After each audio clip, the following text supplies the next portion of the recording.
Селим, мен саған қазір көзің жұм деген қысқа метражды фильмді мазмұндап беретін боламын. Анче видеоға кеттік. Бұның бәрі братишканы істеп тұрсың дегеннен басталады.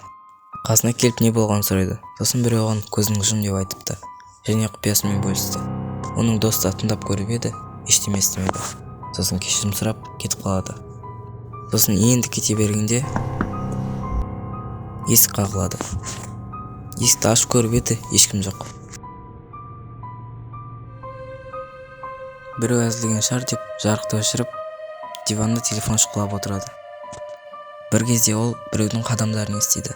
Сосын ол оның досы деп ойлап тексеруге барады. Оказывается, бір жалаңаш қыз жүр екен.